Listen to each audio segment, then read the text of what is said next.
Kita berdoa. Allah Bapa yang di sorga, terima kasih Tuhan atas perkenaan dan perlindungan yang Kau berikan kepada kami. Kami dapat alami kebaikan kasih kemurahan-Mu Tuhan, sehingga kami dapat Engkau hantarkan di pagi hari yang cerah ini dalam keadaan baik dan penuh sukacita. Sebentar kami Tuhan akan mendengarkan firman-Mu lewat ibadah kecil kami ini.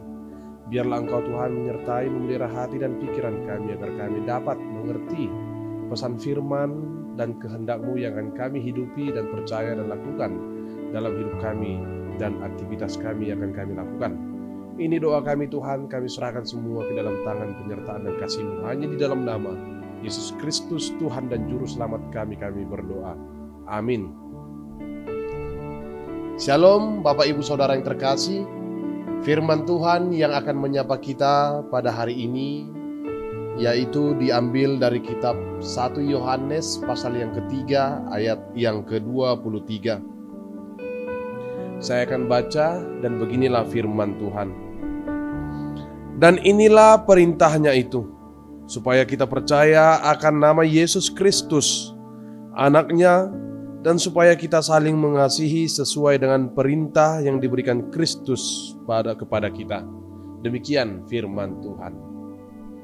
Bapak Ibu Saudara yang terkasih di dalam nama Tuhan kita Yesus Kristus, firman Tuhan pada hari ini yang menyapa kita adalah firman yang sangat tegas dan terang, menjelaskan dan mengatakan kepada kita bahwa Allah memerintahkan kita umat-Nya untuk senantiasa hidup di dalam kasih dan mau melakukan perintah-Nya. Tentu menurut firman ini Tuhan memerintahkan dua perintah, yaitu yang pertama, percaya akan nama Yesus Kristus, dan yang kedua adalah dipanggil untuk saling mengasihi sama seperti Allah yang sudah mengasihi kita umat-Nya. Beriman kepada Yesus Kristus itu artinya kita mau memperlihatkan bukti dengan kemauan untuk mengikuti perintah-Nya. Percaya kepada Yesus Kristus itu artinya juga kita mau menerima Dia sebagai Tuhan dan Juru Selamat bagi hidup kita. Nah, bagi penulis surat Yohanes ini, tindakan untuk saling mengasihi tidak akan pernah bisa lepas dari tindakan percaya kita kepada Tuhan Yesus. Perintah mengasihi ini sangat berkaitan erat dengan kebenarannya. Mengasihi dengan kebenaran itu berarti kita mengasihi dengan sepenuh hati tanpa ada kepalsuan. Sebab benar dikatakan bahwa kita tidak akan dapat mengasihi tanpa beriman kepada Kristus. Dan kita juga tidak akan dapat benar-benar percaya kepada Kristus tanpa hidup di dalam kasih. Nah, buah dari kepercayaan kita menurut firman dan perikop ini adalah kemauan dan kemampuan kita untuk bersedia mengasihi dan memperlakukan orang lain sesama kita, sama seperti Kristus telah memperlakukan demikian kepada kita. Mengasihi semua orang termasuk mereka yang memusuhi kita.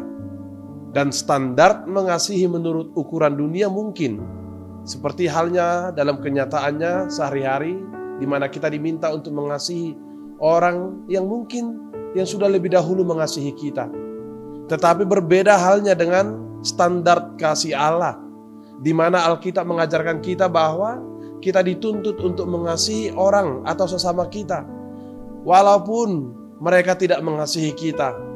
Sebab dasarnya adalah karena kita sudah lebih dahulu dikasihi oleh Allah. Ajaran ini sangat terkait dengan kondisi kehidupan jemaat ketika kitab ini dituliskan.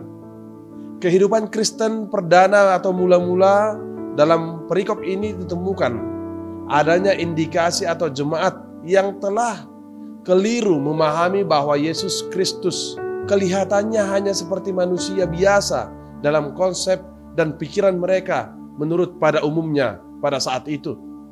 Padahal yang sesungguhnya disaksikan bahwa Yesus adalah Tuhan dan Dia adalah 100% Allah. Kehidupan Kristen perdana menurut perikop ini meyakini bahwa kehidupan rohani lebih penting daripada kehidupan moral. Dan pengetahuan rohani lebih penting daripada kaidah-kaidah moral. Kondisi ini akibatnya memunculkan perpecahan antara pengikut Yesus yang sejati dan mereka yang memiliki pandangan yang sesat. untuk menghindari perpecahan dan ajaran sesat, jemaat diajak untuk meyakini perintah yang diajarkan oleh Tuhan Yesus yang benar dan yang sejati, mengasihi satu dengan yang lain. Bapak Ibu Saudara yang terkasih, menurut nats ini kita dipanggil untuk hidup saling mengasihi, dan itu tidak hanya sekedar memperlihatkan dengan perkataan, melainkan juga harus kita perlihatkan, buktikan dengan tindakan, perbuatan, dan kebenaran oleh firman Tuhan yang telah kita terima. Saat ini muncul pertanyaan, apa motivasi kita mengasihi sesama? Orang lain bisa saja memuji kita karena merasakan dan telah mengalami dan telah melihat kebaikan dan pengorbanan yang kita lakukan.